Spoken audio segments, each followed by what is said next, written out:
Hello everyone, so today I'll be showing you how to make a boss bar in Minecraft. So first, you open the chat, type slash boss bar, add, then any name like name, then here you put the sign, then write what the name of the boss bar would be shown to other players.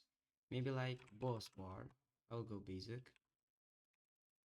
Then we have a boss bar added, so then we get slash boss bar set Minecraft name. This is the name of the boss bar we need to refer to.